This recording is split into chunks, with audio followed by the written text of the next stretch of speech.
everybody. Welcome back to the Boston Blitz. I'm your host, Blake Newsom, but with Michael, Steven, Riley, and Colin. Yes, as I said, this is the Boston Blitz, and we'll get into the few topics for today. First, coming up from last night is Derrick Rose signing a one-year, $2.1 million contract. Not exactly the money that he wanted, but he was able to get on the team, and it seems like that all the MVPs from 09 through 16 are now either on the Cavs or Warriors, and I'm going to go to Michael with this. Okay, yeah, I think that this is a very, I'd say, jaw-dropping deal for Derrick Rose. I think that he wanted to switch, but I don't know how this is going to affect the Knicks right now. The Knicks have just traded away one of their best players, and all they're left with is Melo, who wants to leave. So pretty much all they've got right now is Porzingis and not a lot of cap room. So, yeah, I'll pass it on to Riley. Well, I mean, they couldn't really go out and sign Derrick Rose because they spent, whatever it was, $12 million a year on the trash bag that is Joakim Noah. So, and Cleveland was just able to scoop him up. But it's tragic to see what's happened to Derrick Rose. He used to be one of the brightest young stars of this league, and then an injury took it all away, and now he's getting $2 million a year contracts. Yeah, and definitely got to say that former Hawk that was traded a lot for Atlanta has signed $17 million, 4 years with the Knicks, to go back to New York is Tim Hardaway. So as you said, it takes $71 million. Yeah, 71. My bad. But it takes away, as you said, that takes a lot of cap space away from New York. I'm going to move on to Steven. Yeah, I mean, honestly, not a guy to follow basketball, but I do feel like Derrick Rose, been in the news a lot, injuries, stuff. I mean, he is... I think if he didn't get injured a lot, he'd be a great player. And right now, not sure if it's the best deal for him, but might be. I'll move on. So, I think that this Derrick Rose thing is, well, I don't know, because he signed, basically, he's pretty much getting $2.1 million just to... So far, what he's done is mess up his ACL every single game that he's played this past year or two. So, I think that's why he got the amount he did. And that kind of leads into our next topic, still dealing with the Cavs, is Kyrie. Is that like a setup to leave it definitely reduces the amount of leverage that the Cavs have on other teams, because now they know that they have a backup option and they're not needing as much. They know that they need to get rid of someone and shed some cap room, so they might not get as much back in return now for Kyrie. Where are we thinking Kyrie's going to go? I mean, yeah, the four teams that he does have, or that a lot of people are looking out for, the Heat, the T-Wolves, the Spurs, and the Knicks, I believe. But none of those teams have enough assets to land him. That's the thing. I think he'd land somewhere in Phoenix. Yeah. Phoenix I is agree, also Phoenix. an option. But then, Play with Devin Booker. What do you think it would take, though, to get Kyrie to Phoenix? I mean, I saw they some... probably have to trade, like, I don't know. Phoenix doesn't have... They have Devin Booker. That's probably... Brandon Knight. They're not trading Devin Booker. You think they have Probably- a bit of cap space? Big enough? Maybe With Eric some other Bledsoe and Devin, Josh I Jackson. mean, or Yeah, I like, think. what's that young kid? Not Devin Booker, but his name. Dragon Bender I think so, or yeah. Marquise Chris. Here's a question. Why is he leaving Brandon a Knight, championship caliber team? Why is he suddenly ditching LeBron and Because he Cavs? wants to be like Carmelo and be He like, wants to be the center of attention on one team, Yeah. not with LeBron on his team. That's the thing. It's like, that's not what... I think that he is not really understanding what a team is. A team is a group of people who stick together, and he's not being that. He is going off in a totally different direction, and he's trying to be the center of attention, and he's not understanding that in a team everyone supports each other, and he's just going off and trying to be himself. And I think what he really needs to do is be a Cavalier. And a lot of people are wondering, like, LeBron is thinking about leaving the Cavs for the second time in his career at the end of his contract coming up, and that leads to Kyrie saying that if Kyrie has the attention of the team once LeBron's gone, I mean, he had to give up the Cavaliers to be able to give it back to LeBron, and they led him to a championship in his second year back with Cleveland. And if they could have another 2 more championship runs before LeBron and Kyrie both might leave to make the Cavs what they call trash. The worst situation would be for the Cavs would be to see LeBron leave and Kyrie stuck there wanting to leave. Exactly. Yeah. They neither need to they need to talk to LeBron and ask him if he's going to stay or go. And if he's saying he's going to stay, then I need to tell Kyrie, suck it up, you're going to stay here, and we're going to build a dynasty. But if he's going to go, you trade Kyrie, you trade Kevin Love, you shed the salary, and you rebuild. You know what I think? I think that if Kyrie really wants to go, and if this is really his decision that he wants to go off, fine. Be the center of attention. We're not going to keep you here if you're just not going to want to be here. So I think that they, in the end, should let him go, because it's just, if they keep him, it's going to be an uglier. I also think that they're not going to have enough fan support in Phoenix, maybe. Like, he might not like the atmosphere there, so it'll be definitely a new experience for him, while as in Cleveland, he gets the normal, like, oh, we're going to the finals kind of attitude from all the fans.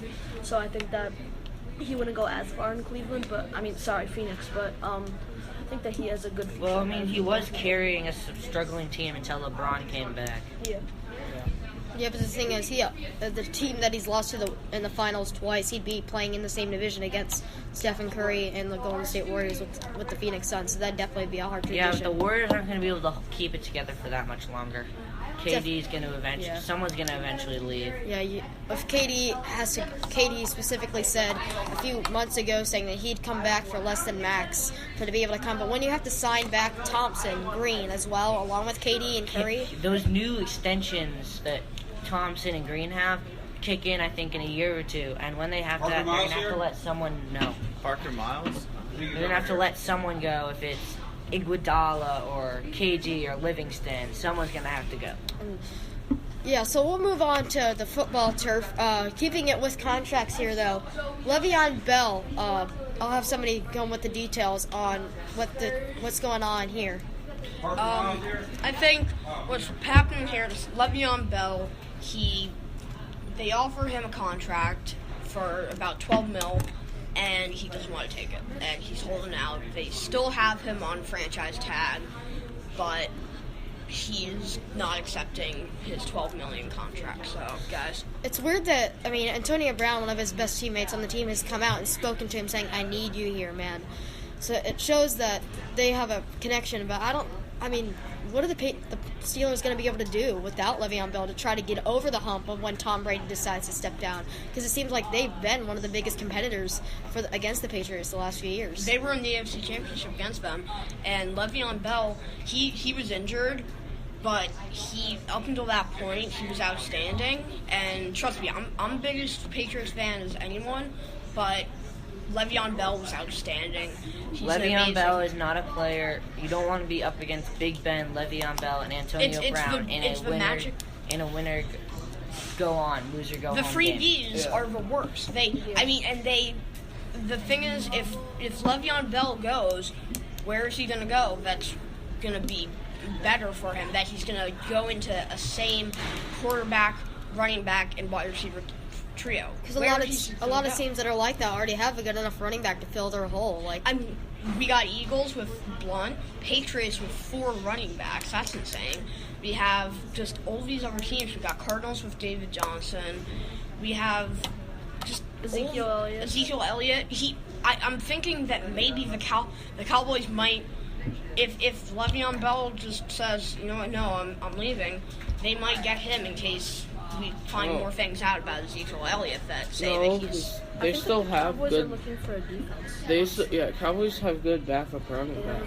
Yeah, the thing is, when then you look at other teams that They have Alfred Morris and A team that could be interested, I think, in my opinion at least, in a player like a Le'Veon Bell, if they can get cap room, would be a team like Green Bay that has a very strong passing attack, but consistently struggles to get running and production out of their running backs. When they just lost Eddie Lacy and James Starks, both towards the end of the year last year. Eddie Lacy now with Seattle.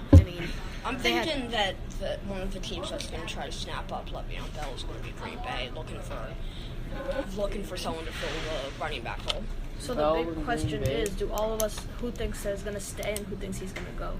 I honestly think he's going to stay because, at the end of the day, they're giving him, they're gonna up they're gonna up his contract. That's gonna be certain because they need him. I don't know who they're gonna get if not Le'Veon Bell. But in the end, I think he's gonna stay. Well, he's under franchise tag, so he has to stay. Yeah. Moving on here, we'll stay with the football turf.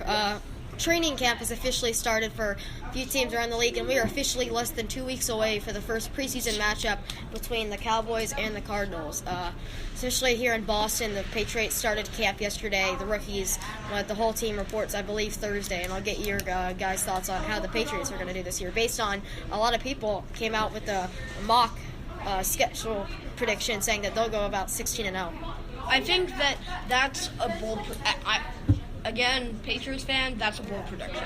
I think that saying that a team's going to be 16-0 after they win the Super Bowl is still a bold prediction in this day and age. I think that I do think the Patriots have an amazing offense and defense. They got Stephon Gilmore from the Bills. They have Tom Brady's in his prime.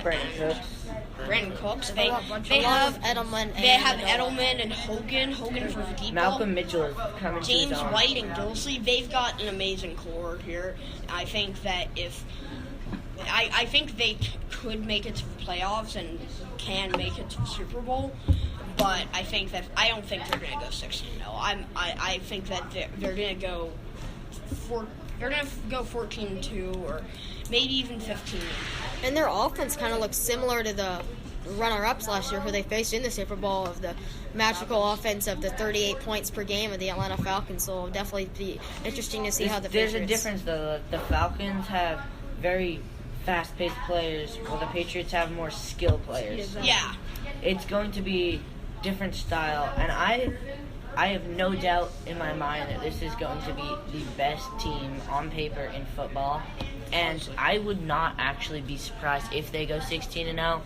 I'm not going to say they will, but they are the most talented team in about 10 years to step in onto the field. And to old Patriots fans, how happy are we that Gronk is coming back? Because, he got injured last year, and Gronk is going to be a powerhouse this year. I think he got injured last year. I think he gets injured a lot of years, but he's going to come back and he's going to rip through them. The only reason Gronk ever gets injured is because people fear him enough to put 5 guys on him. Basically, this is a Super Bowl team that just added a Pro Bowl corner, a Pro Bowl wide receiver, and got back it's the best tight end in football. We did lose some people, though. We lost Chris Long. None of those people we lost, though, are big No, we lost detractors. Chris Long. We still got Coney Ely. Yeah, you got Coney Ely back. You added the best tight end in football, one of the fastest receivers in football, and an all-pro corner from a team that just won the Super Bowl. It's just... And you look at their situation, 8 straight division titles over teams in their division that looks like they're automatically usually 4 or 5 wings for the Patriots, with the Dolphins, the Jets, and the Buffalo Bills. But another topic that people are talking about is how many years do you think Brady does have left in him? I think he has at least 5 years left. Yeah, I agree. I think he finishes the contract that he's on, so that'd be 4 more years. I think Brady, He's in his prime right now. He's in his prime, and you know what's really great about the Patriots is some people might have heard about Amendola. He said, I want to stay with the Patriots, and they said, we won't be able to offer you as much money. And he said, that's fine, I want to be with the Patriots. So, that's what we want as a team, and I think Brady's going to be that type of guy. He's going to be with the Patriots for as long as he can. I think retiring age, 46. He's gonna carry it. Do I think he's gonna win 5 more Super Bowls? No, I think he's gonna win at least 2 more, and then settle down and be the GOAT forever. Yeah. Until the next Tom Brady comes along and gets 8. Who do you think is going to fill the hole? Do you think Jimmy G, if he does stay with the Patriots, do you think he'll be a nice filler when Tom Brady does decide to step down? I think they trade. I think they can't afford if what you guys are saying is true, and he's going to be there for another 4 or 5 years.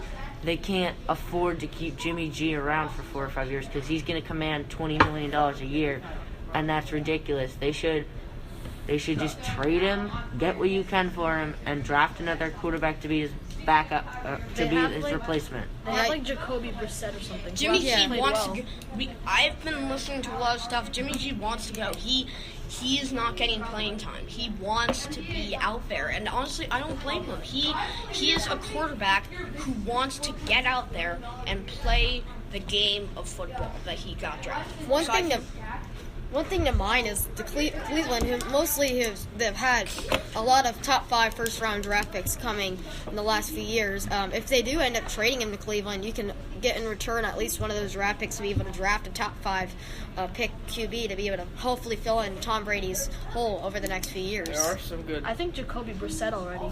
He played pretty well in Yeah. the first game, and I think that he I won't mean, ask for a lot of 27-0 money. as a third stringer is Yeah. pretty. That was just an incredible thing against the Texans. And Texans defense. Well, was I actually mean, pretty going back to solid. what they said, like, Against what Jason if Clowney. you trade Yeah. Garoppolo JJ. for the first round pick of Cleveland? That's likely going to be next year's first round pick. Likely going to be a top 3 to 5 pick, and there's some really talented quarterbacks out there: Josh Allen, Josh Rosen, Sam Darnold. You can also think about some of the QBs that came out of the college a few years ago, like players that have not really gotten much playing time from the great quarterbacks that are already in the NFL. Have slipped down, but you got to think some of them would be able to at least perform the way they did in college. I mean, not everybody's a bust. I know a lot of people are, but maybe trust some of those QBs that came out 2 or 3 Like years a before. Bryce Petty or a Christian Hackenberg. I Or honestly think maybe like a AJ McCarron, who knows? Somebody like that nature. He's going to Belichick- command money. Belichick's style is he's never going to draft a first-round quarterback. Okay, he's not, because he does not like first-rounders. He gives away his first and second-round draft picks because he doesn't like them. He gets players who nobody's heard of before and transforms them into champions. And I think that's the whole Patriot style. Is he takes these people who either are too lazy, don't have discipline, or just have been on fun teams. I think like Tony Ely, he's introducing himself to a whole new world. The Panthers in 2015 were rowdy. They were fun. I mean, lost one game late. in They the year. lost one game and they were like just the funnest team to be on. Basically they were like a party all day long. And I think that he's gonna have a major switch going from party team to Bill Belichick, because Bill Belichick will ship you off to the Siberia of the NFL, Cleveland, if you don't do what he says. Well, when I talked to Tony Ely yesterday, he said that he was very frustrated last year with his team's lack of mentality and focus on winning. And I think the change of scenery and change of mentality will be very good for him. It will be, and Yeah. I think it'll expose his true colors and expose how great of a defensive end he is, and I think he's going to boost the Patriots' defense to become one of the top-rated defenses in football this year. Kind of connection here, but doesn't it seem like Belichick is kind of like the Greg Popovich of football, based on He his. is the Yeah. great Yeah. Popovich of football. Yeah. Totally. Let's move on here to the trade talk before we get to specifically Red Sox. We'll move on to the trade deadline coming up, I believe, July 31st in the MLB. What could a lot of teams that are on the borderline or teams that could expand their team to be able to clinch a division title without having to worry too much have to do? I'll start with. The Dodgers are good. Well, Dodgers, they're trying to add more security onto their pitching rotation with Yu Darvish, which, as a Rangers fan, I don't like, but I also like the Dodgers. So I really don't care. I mean, it's crazy that you can think about a month ago when the Dodgers, Rockies, and Diamondbacks were all within 3 games of each other. The Diamondback and the Dodgers have won like almost. Now the Dodgers are up by 11 games. They had 11 games. They've won like 30 out of their last 35 games. Yeah. Red So- Sox are not doing great this year. They are in a downward spiral. When you They're think a about, very when you- good team still. yeah, They're just- but when you think, I would not want to be up against the Red Sox or the Dodgers or the Cubs Or the Astros. or the Astros, Astros definitely. in a playoff series, because every one of those teams has both an offense that can get very hot and a pitching staff that can be lights out. and when you think about it, they were able to come off an early season surge of the Yankees and be able to take first place. Yeah. Even though the Rays and Yankees are still right behind them, they've been able to stay in first place, which a lot of teams can't say that. When you move over to the NL East, the Nationals are about 10 games ahead of the Braves, Mets, Phillies, and Marlins, who are all struggling to stay behind them. I mean, the Braves are under 500, and they're still second place behind the Nationals when the Red Sox are still able to stay in first place. Yeah, I mean, and eventually, the Red Sox, they're going to finally wake up eventually. They're going to start hitting the ball. They're going to start pitching. And when this team clicks, they can easily be the best team in baseball. And what are we going to, let's just say, And this is the first year without Big Poppy. early predictions, who's going to go to the World Series and who do you think's going to win? Just early predictions. I'd say the Dodgers, Astros. Dodgers, Astros, definitely. Dodgers, That's- Red Sox. It's I'd always say a Dodgers, strong Astros. prediction. Red but Sox over pulled off. Dodgers. Yeah, Game it's 7. Dodgers. Astros and Dodgers are definitely strong predictions based on what they've done this year. But when you think about a team who did have an 87 or something year drought, have won 3 championships in the last decade or so, and have been able to be very strong in a city like Boston, who's won many titles in the last few years, it definitely see if. I'll tell you why I think that Boston will win over the Astros, because I don't trust the Astros pitching staff to deliver in the postseason. I feel like they could be a choke job, and Wait, the they Red were a Sox. couple years ago? The Red Sox have too much depth for pitching. If one of their pitchers goes out there and lays an egg, they can just pull someone in from the bullpen like that, and they have too much depth to be beat in a 7-game series. I think one of these games, Rick Purcell is going to start getting more run support, and then they'll start getting more wins. His last win was like May 22nd, I think. And what are your guys' thoughts on the third baseman who they pulled up from Paul Tuckett, who does have a lot of errors on the defensive end, but has been hitting very well and was hitting 400 in the few games he was in Paul Tuckett? Rafael Devers. Yes. Rafael Devers, well, I've seen him play personally, and he kind of is a boomer bust player. He swings for the fences very much. His mechanics are good, but he needs to work on his hitting mentality. I did not get a chance to see him defensively, but I've heard that he has a good arm, but is lacking mobility, so I'll be interested to see if they keep him at third in the future or move him to a first or DH position. I think they have to move into a DH right now. I mean, many errors at this. Yeah, but they have a DH in Hanley, and they don't have a third baseman. They didn't call him up to be a they can put DH. Hanley at first, maybe, and they can take out. Forget his name. Moreland? Moreland. No, What were we Moreland's thinking? No, Marlon's good. Yeah, What are we he- thinking about Pablo Sandoval? Pablo Sandoval deserves what's to his go. future? Pablo Sandoval deserves to lose all Pablo of his money. Sandoval. Pablo goes to McDonald's, gets some more Big Macs. What he does, Yeah. and then the Red Sox. I take mean, the him off ridiculous team. thing is he's getting paid like $18 million a year for It's the next ridiculous. 3 years. He He's still, gonna sit he still there. has like $48 million left on his contract. Yeah. And I believe he's in like single A back with the Giants. No, he's in AAA. AAA, okay. Yeah, he signed him on Ridiculous. He's so stupid. He thinks that he's playing bowling, and he thinks he's the bull. Okay, he's insane. He is not a good player at all. I think He was back with the Giants. he was, but now he's not. I think. What do you think of what the White Sox are doing and shipping everyone off to No, Todd wherever the Frazier hell? coming to the Yankees. I think that's not a very good move. For who? The White Sox 15 minutes. or No. the Yankees? For the White Sox or the Yankees? The Yankees got Frazier from the White Sox, and they traded like Tyler many. Clippard and a bunch of relievers, which is why they're And some both prospects though. Yeah, They traded Blake Rutherford, I believe. Cowboys never choke. there were. Yes, they do. So we have a little extra time here. What Well, about we were kind the of talking trade about deadline? how the White Like, Sox what teams have need been to like buy rebuilding. and sell? I mean, the White Sox have a treasure trove of prospects, and they could basically just wait it out and become one of the best teams in the league. They could be a good young team. Definitely, they right now are what the Cubs were 3 years ago. Yeah, they're probably going to be like the 76ers next year. I think that Trust the they're- process. Yeah.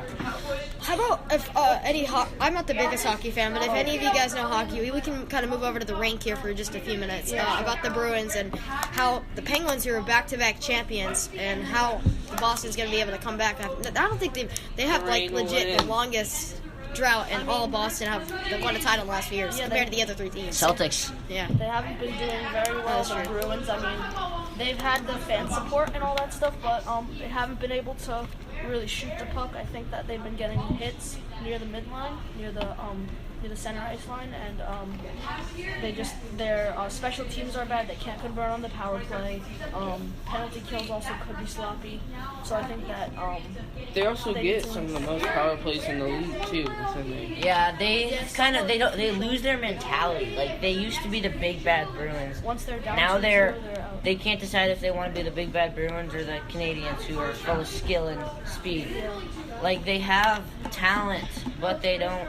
They need to find a strategy. Like, they have young talent, and Anders Bjork and Brandon Carlo, Charlie McAvoy, Jake DeBrusk, but they don't use it. They're just stuck with like these overpaid veterans. Like, why in the hell are we paying $3.5 million for Matt? I honestly think that they should release maybe a few. I think they should honestly release Chara. Chara's getting really old. But he's not on a big contract.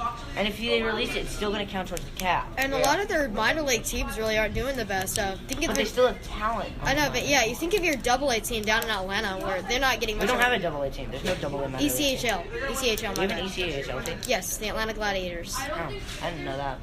Their team has been struggling ever since they switched their coaches. So hopefully they can pull some of their players from a few of their teams down in the AHL and the ECHL.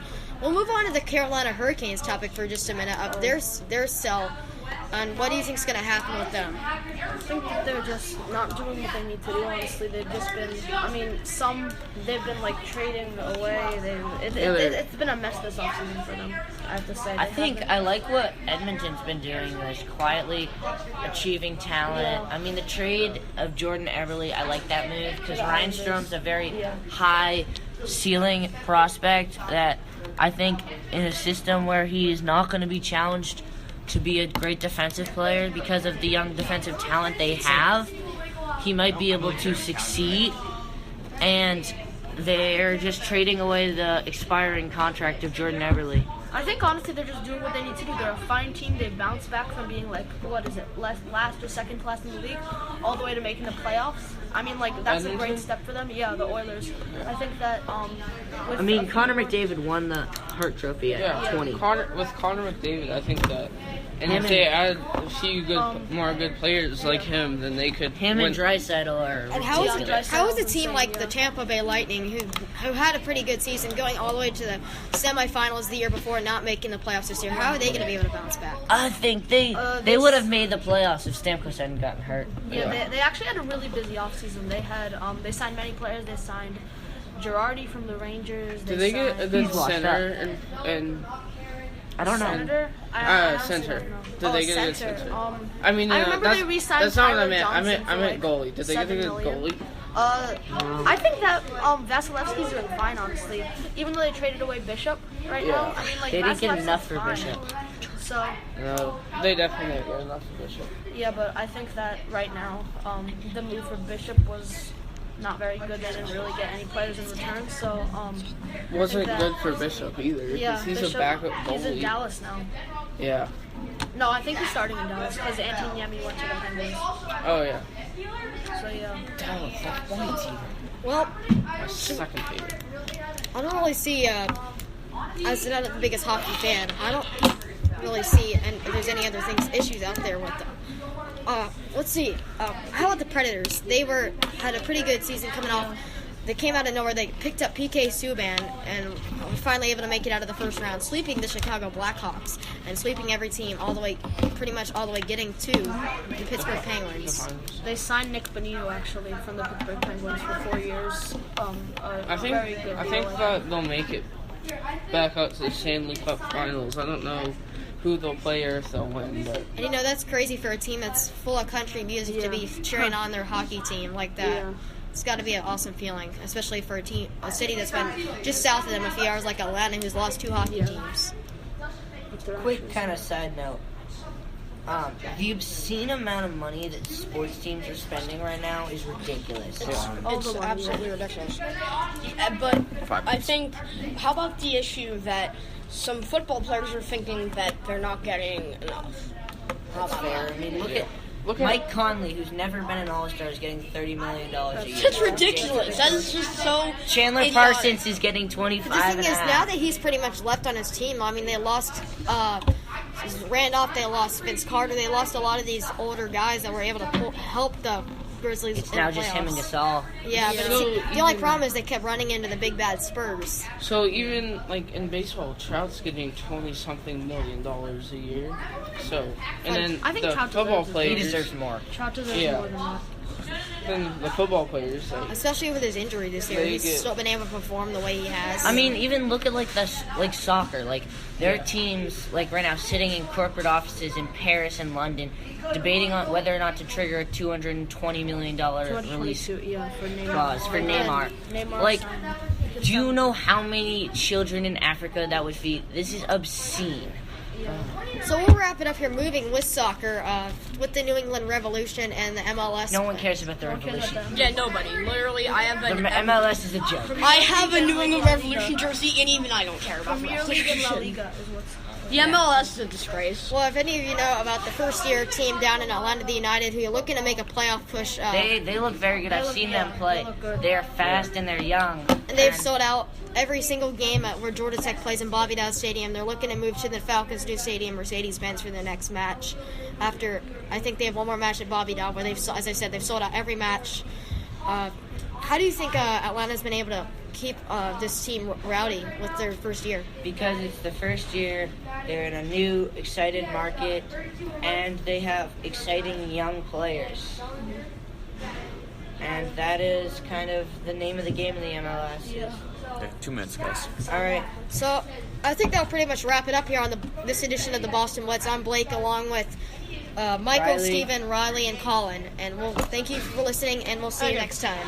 Bye. Go Boston. Bye.